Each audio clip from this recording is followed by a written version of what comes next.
अस्सलामुअलैकुम everyone, I am doctor Shahza Tahir and आप देख रहे हैं doctor motivation.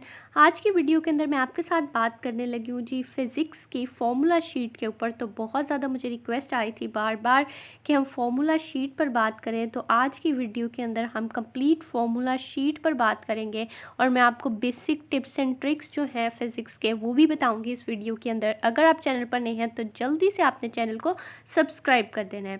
First of all हम शुरू करते हैं जी अपनी कंटेंट से। तो हमारे पास सबसे पहले है जी equation of motion. Equation of motion के लिए आपको बेसिकली दो स्टेप्स का होना बहुत ज़रूरी है। सबसे पहले हमारे पास है एक्सेलरेशन मस्ट बी यूनिफॉर्म। तो आपकी एक्सेलरेशन जो है वो यूनिफॉर्म होनी चाहिए in order to satisfy the equation of motions, वरना इक्वेशन ऑफ मोशंस आपकी अप्लाई नहीं होंगी। और motion must be in one direction, एक डायरेक्शन के अंदर होना चाहिए, आपका वन डायरेक्शन होना चाहिए। एंड आपकी एक्सेलरेशन जो है वो यूनिफॉर्म होनी चाहिए in order to satisfy the आपकी जो इक्वेशन ऑफ मोशंस है।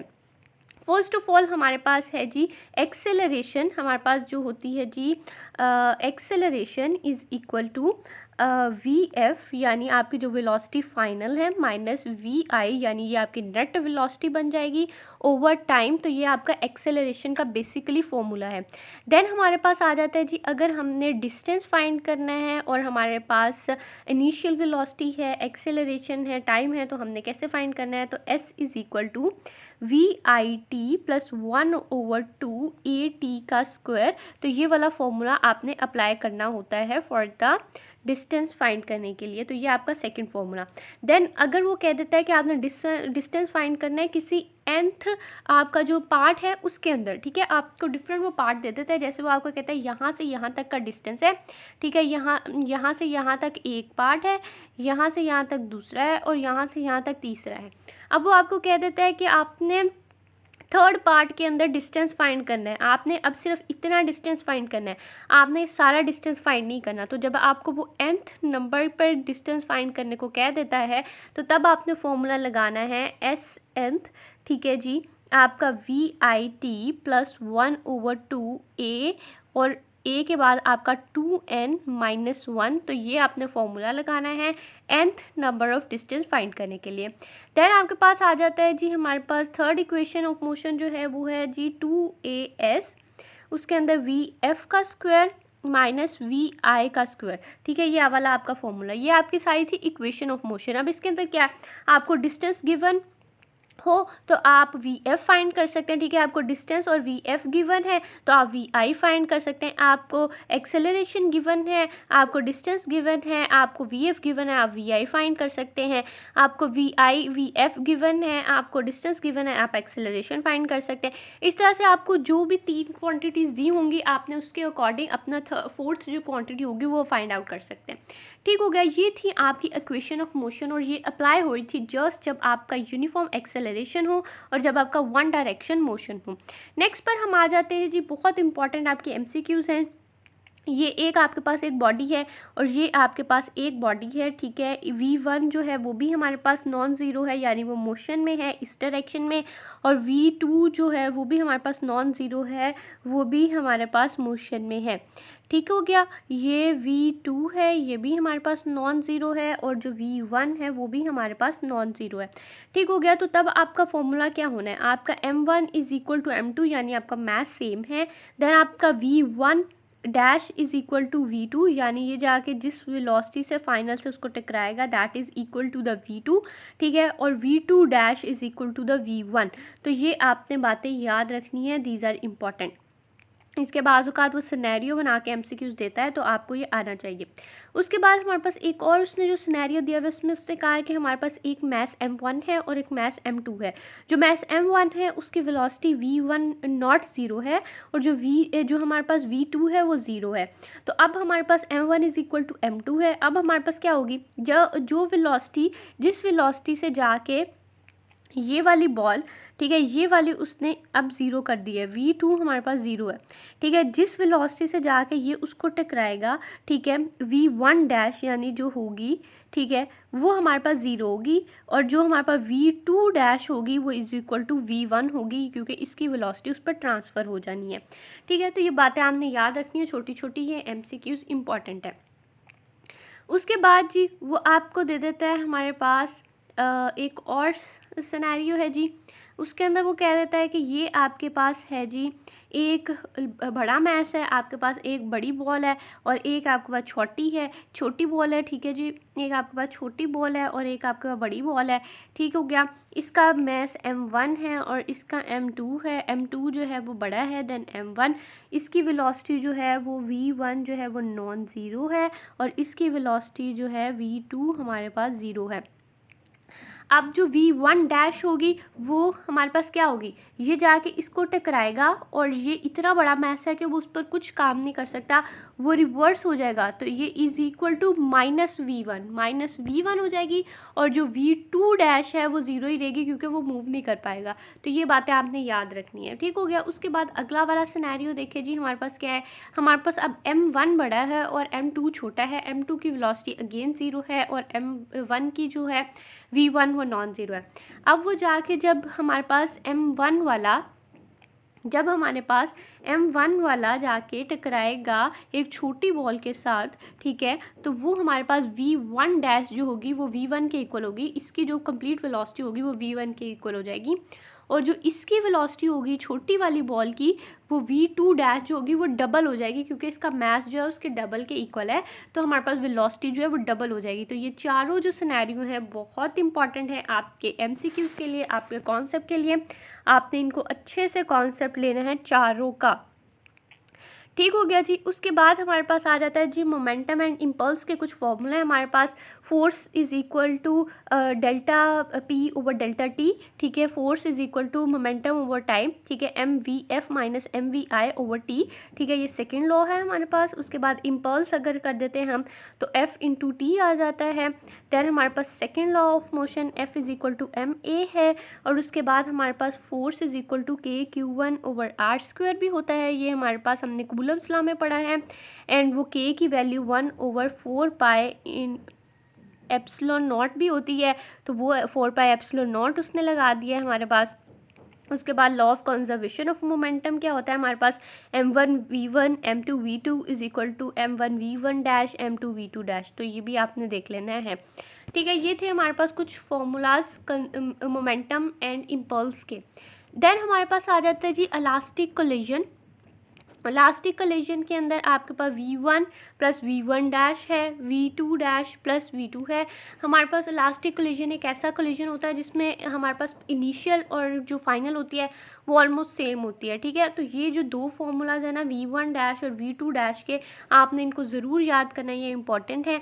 v1 dash is equal to m1 minus m2 और m1 प्लस m2 और इसके साथ v1 आता है और इधर 2m2 v2 over m1 m2 आ जाता है यहाँ नीचे, ठीक हो गया। यहाँ नीचे भी m1 प्लस m2 ही आता है और यहाँ पे m2 माइनस m1 हो जाता है। जब यहाँ v1 था तो m1 माइनस m2 था, जब v2 हो गया तो m2 माइनस m1 हो जाएगा, ठीक है। और यहाँ v1 पहले आया था, यहाँ v2 आ जाएगा और ये 2m1 v2 था, अब m2 v2 था, अब यहाँ पर 2m1 v1 आ जाएगा। तो ये थोड़े से फॉर्मूलाज आपने देख लेने, ऐसा इतने इंपॉर्टेंट नहीं है, इसके न्यूमेरिकल इतना ज़्यादा आपके पेपर में नहीं आता, लेकिन फिर भी आपने एहतियातन इन फार्मूलाज़ को ज़रूर देख लेना है कि बाद में कोई मुश्किल ना हो। उसके बाद आ जाते हैं जी हमारे पास force due to water flow. तो force due to water flow, force is equal to mvf minus mvi over T, ठीक है। When water strikes wall it comes to rest, thus delta v is equal to 0 minus vi और minus vi हो जाता है। ये जो बात मैंने आपको बताई थी कि एक बड़ी बॉडी के साथ जाके जब छोटी बॉडी टकराती है तो ठीक है वो जाती है और वो रिवर्स हो जाती है तो उसकी माइनस v1 हो जाती है, ठीक है। जब भी वाटर हमारे पास वॉल के साथ जाके टकराएगा तो वॉल बहुत बड़ी है तो वाटर कम होगा तो वाटर माइनस v1 हो जाएगा, ठीक हो गया। तो ये माइनस mv ओवर टी इसका फॉर्मूला हो जाता है, तो ये बात भी आपने याद रख लेनी है। नेक्स्ट पर हम आ जाते हैं जी conservation in bullet fire. Conservation in bullet fire, तो m बुलेट का और v बुलेट का प्लस इंटू m राइफल का और v राइफल का इज इक्वल टू 0, तो ये फॉर्मूला आपने देख लेना है। देन हमारे पास आ जाता है रॉकेट प्रपल्शन। तो रॉकेट प्रपल्शन का हमारे पास फॉर्मूला है a is equal to mv over m। नीचे वाला m जो है वो मास ऑफ रॉकेट है एंड ऊपर वाला m जो है वो मास ऑफ गैस इजेक्शन है। Then we have the D X linear projectile. जब हमारे पास लीनियर प्रोजेक्टाइल होता है तो हमारे पास डिस्टेंस जो हमने फाइंड करना होता है वो वी आई कॉस थीटा इंटू टी होता है। और जब हमारे पास डी वाई लीनियर प्रोजेक्टाइल होता है तो वाई का कंपोनेंट जब हमने फाइंड करना है तो वो नीचे आएगा, ठीक है, तो 1/2 जी टी स्क्वायर हो जाता है, ठीक है। तो ये S is equal to 1/2 G T square हो जाता है जब अपने y का कंपोनेंट फाइंड करना है, और जब x का करना है तो v I cos theta into t. Magnitude of v अगर आपने फाइंड करना है तो वो v is equal to under root v x cos theta का स्क्वायर, ठीक है, कॉस थीटा का स्क्वायर, और plus v i sine theta minus g t का स्क्वायर हो जाता है फॉर्मूला। तो ये फॉर्मूला भी आपने याद रखना है अगर हमारे पास मैग्नीट्यूड फाइंड करना हो।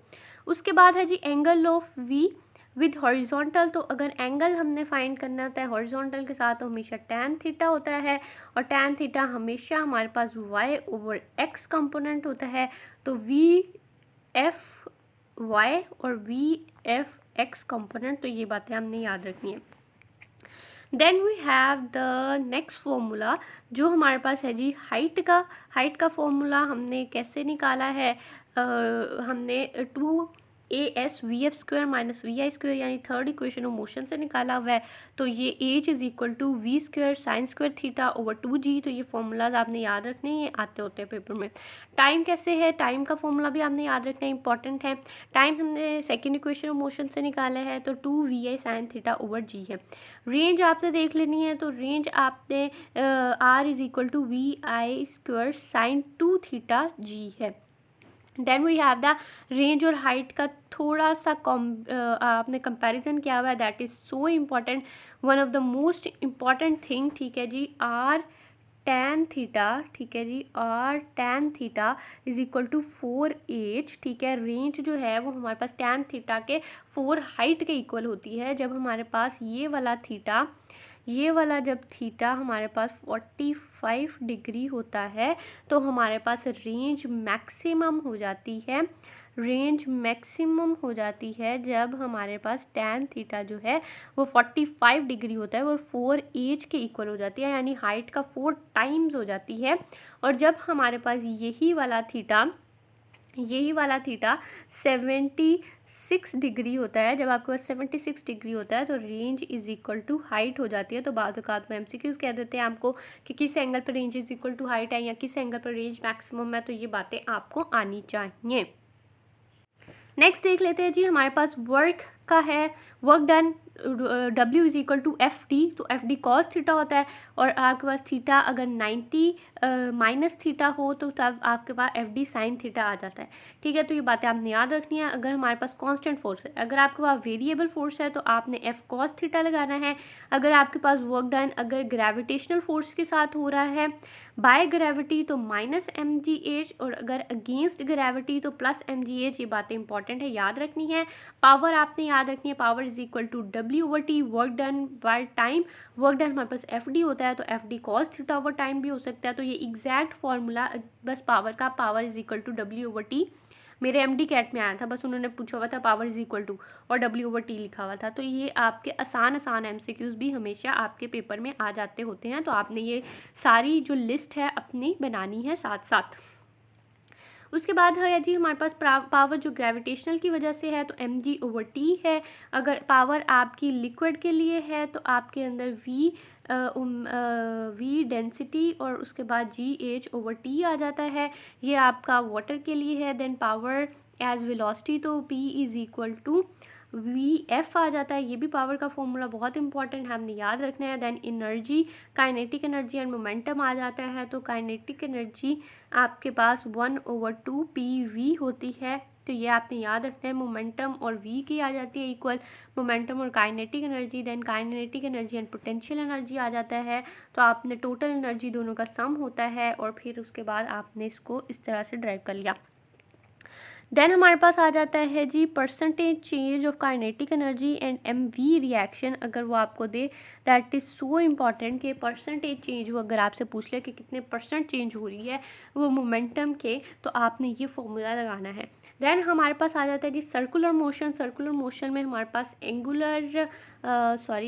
हमारे पास आ जाता है जी सर्कुलर मोशन के अंदर हमारे पास एंगुलर डिस्प्लेसमेंट है तो theta is equal to s over r है। देन हमारे पास एंगुलर वेलोसिटी है जो omega is equal to theta over t है। देन हमारे पास एंगुलर एक्सेलरेशन है delta omega over delta t है। देन हमारे पास टेंजेंशियल एक्सेलरेशन है जो r angular acceleration r alpha है, ठीक हो गया। देन हमारे पास लीनियर वेलोसिटी है v is equal to r omega.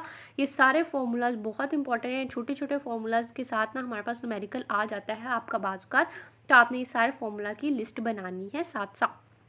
Then we have the theta is equal to we I t 1/2 alpha t square, ठीक है। ये first equation, second equation, third equation को उन्होंने एंगुलर के साथ करके दिया है, ये आपने याद रखना है। Then centripetal force f c m v square over r और एम आर ओमेगा स्क्वायर और acceleration v square over r और आर ओमेगा स्क्वायर, तो ये दोनों भी बहुत इंपॉर्टेंट थे।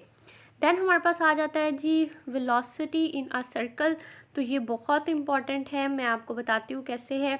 आपको से एक सर्कल दिया हुआ है, अब उसने पूछा है कि वेलोसिटी टॉप पर कितनी है। टॉप पर होती है हमारे पास इक्वल टू √GR, आपके पास बॉटम पे पूछा है तो √2GR, अगर साइड्स पे पूछ ले तो √5GR, अगर किसी भी पॉइंट पर किसी एक्स्ट्रा पॉइंट पर पूछे तो तब 2GR minus 3GR cos theta होगा और थीटा एंगल बिटवीन FC और T एंड MG होगा, तो ये बातें आपने याद रखनी है। Then we have the tension in vertical circle, यही वाले सर्कल के अंदर अगर वो टेंशन पूछ लेता है तो टॉप पर is equal to FC minus MG, अगर बॉटम है तो FC प्लस MG, और अगर साइड्स में पूछता है तो FC के इक्वल होती है यानी MV स्क्वायर ओवर R या MR omega square. Then we have the vector form, vector form के अंदर हमने वेक्टर्स लगा देने हैं और ये आपके पास वही फॉर्मूलाज आ जाएंगे। देन हमारे पास आ जाता है जी परसेंटेज चेंज इन मोमेंटम, तो परसेंटेज चेंज इन मोमेंटम आपने देख लेना है जी PF माइनस PI ओवर आपके पास T है और इंटू 100, तो ये परसेंटेज आपने उसकी फाइंड कर ली है। एंड देन हमारे पास आ जाता है जी T is equal to 2π√m over k, ये स्प्रिंग कांस्टेंट है आपका 1/2 √k/m आ जाता है। देन जो आपकी एक्सेलरेशन है is equal to -x omega square, तो ये उसकी एक्सेलरेशन होती है। फोर्स कहता है तो -kx होती है। ये पेंडुलम के अंदर अगर अल्फा आ जाता है तो omega is equal to √g over l आ जाता है, और पेंडुलम की अगर वो टाइम पूछता है तो √2π√l ओवर g आता है। और उसके बाद हमारे पास वेलोसिटी है, उसके बाद काइनेटिक एनर्जी उसकी 1/2kx² है। पोटेंशियल एनर्जी जो है सिंपल हार्मोनिक मोशन 1/2x² ही होती है, और जो हमारे पास काइनेटिक एनर्जी होती है सिंपल हार्मोनिक मोशन के अंदर तो वो हमारे पास 0 होती है एक्सट्रीम पर, ठीक है। और जो हमारे पास मीन पर होती है वो पोटेंशियल एनर्जी 0 होती है, ठीक है। तो ये बातें आपने याद रखनी। देन जी हमारे पास आ जाता है टाइम, आपका जो सिंपल हार्मोनिक मोशन जो हमारे पास होता है ये टाइम वाला आपका जो ग्राफ है, इसके अंदर आपका जो T1 है दैट इज़ 0, जितना आपका यहाँ तक अगर वो पूछता है तो ये T/4 होता है, ठीक है। अगर वो यहाँ तक पूछता है तो 2T/4 को प्लस कर लेते हैं तो T/2 आ जाता है। अगर वो यहाँ तक पूछता है तो यहाँ तक अब आपका T/2 था और ये इतना T/4 है, T/4 और T/2 को आपने ऐड कर लिया तो 3T/4 आ जाएगा आपका, और यहाँ तक अब आपका 3T/4 है और ये इतना जो है ये T/4 है, तो 3T/4 के अंदर T/4 आपने ऐड करना है तो इज इक्वल टू T, तो ये आपका टाइम पीरियड फाइंड करने का सारी कैलकुलेशन है। उसके बाद हमारे पास फेजेस इन एंगल आ जाते हैं, तो 0 पे 0 है, 90 π/2 होता है, 180 जो है पाई है, 273 π/2 है और 360 जो है 2π है, तो ये बहुत इंपॉर्टेंट है, ये आपने याद रखने हैं। फेज डिफरेंस जो है वो 2πx ओवर लैम्डा होता है। पाथ डिफरेंस आपने देख लेना है। उसके बाद इन फेज़ है या आउट ऑफ फेज़ है, तो अगर इन फेज़ है तो आपके पास सेम आएगा 1 लैम्डा 2 लैम्डा 3 लैम्डा इस तरह करके। अगर आउट ऑफ फेज़ है तो π/2 आएगा, 3π/2 5π/2, तो इस तरह से करके आएगा। डिफरेंस इज़ पाई और डिफरेंस इज़ 2π, ये आपने याद रखना है। Then speed of sound in air अगर फाइंड करने को कहते हैं तो ये फॉर्मूला है, न्यूटन्स स्पीड ऑफ साउंड कहते हैं, तो आपने ये फॉर्मूलाज लगाने हैं, ठीक हो गया। और आइसोथर्मल के अंदर इसकी वैल्यू जो है हमारे पास 280 ms-2 है। उसके बाद हमारे पास आ जाता है लैपलेस स्पीड। तो लैपलेस स्पीड के लिए आपने ये फॉर्मूला लगाना है, v is equal to under root उसके बाद हमारे पास आ जाता है जी वेगा P over density under root. तो ये फॉर्मूला आपने लगाना है। उसके बाद delta P delta V over V आ जाता है, तो ये आपने लगाना है। और इसका जो एडियाबैटिक प्रोसेस होता है उसका 333 ms होता है और एयर के अंदर 1.4 है। ये वैल्यूज़ आपने याद रखनी है, बाजू का डायरेक्टली वैल्यूज़ पूछ लेते हैं, ठीक है। इफ़ेक्ट ऑफ टेम्परेचर आपने देख लेना है, ऐसा जितना इंपॉर्टेंट नहीं है, लेकिन टी फाइनल n स्क्वायर और टी इनिशियल से आप फाइंड करते हैं। देन हमारे पास इंटरफेज़ आ जाता है। इंटरफेज़ आपका कंस्ट्रक्टिव है या डिस्ट्रक्टिव है, तो अगर कंस्ट्रक्टिव होगा तो ऐड होंगे और अगर डिस्ट्रक्टिव होगा तो माइनस होंगे। देन आपके पास आ जाता है जी पाथ डिफरेंस। तो पाथ डिफरेंस वाले फॉर्मूलाज भी आपने याद रखने हैं जी। आपका 2n+1 लैम्डा ओवर 2 ये फॉर्मूला कंसीडर होता है, तो ये आपने याद रखना है। नंबर ऑफ बीट्स कैसे फाइंड आउट करते हैं उसका फॉर्मूला याद रखना है आपने। Then we have the fixed string at both ends. तो अगर हमारे पास एक स्ट्रिंग है जो फिक्स्ड है बोथ एंड्स पे, तो उसके अंदर हमारे पास क्या फॉर्मूलाज इस्तेमाल होंगे, तो ये आपने याद रखने हैं, ये सारे उसके फॉर्मूलाज। देन हमारे पास एक ऑर्गन पाइप है ओपन बोथ एंड। अब हमारे पास एक पाइप आ गया ऐसे है और ये उसके अंदर वेव बन रही है और वो ओपन है बोथ साइड से। तो अब हमारे पास क्या फॉर्मूलाज आने हैं, तो ये सारे फॉर्मूलाज आपने उसके लिए याद रखने हैं। Then we have the closed organ pipe one end. तो एक एंड जो है उस पाइप का क्लोज है हमारे पास और बाकी खुला हुआ है, तो ठीक है, क्लोज वाले में से अब ऐसे बनेगा और ऐसे बनेगा, एक साइड खुली हुई है, तो उसके लिए ये फॉर्मूलाज आपने याद रखने। देन वो कहता है कि ऑब्जर्वर और सोर्स के बारे में जो हमारे फॉर्मूलाज होते हैं ये भी बहुत इंपॉर्टेंट है। इसका बड़ा कंसेप्चुअल MCQs बनते हैं बाज़-औक़ात और फिर आपको नहीं आते होते, तो आपने ये याद रखना है। हमारे पास जो सोर्स है वो स्टेशनरी है और हमारे पास जो ऑब्जर्वर है वो उसकी तरफ मूव कर रहा है, तो ये होगा सोर्स स्टेशनरी है, ऑब्जर्वर जो है अवे जा रहा है सोर्स से, तो तब ये फॉर्मूला होगा। अगर हमारे पास ऑब्जर्वर स्टेशनरी है और सोर्स उसकी तरफ मूव कर रहा है तो ये फॉर्मूला होगा। और अगर हमारे पास ऑब्जर्वर स्टेशनरी है एंड सोर्स अवे जा रहा है तो तब हमारे पास ये फॉर्मूला होगा। तो ये बातें आपने याद रखनी है। देन हमारे पास आ जाता है speed is constant when in medium is not change. जब मीडियम चेंज नहीं होता तो स्पीड सेम रहती है। Frequency is constant when medium is change.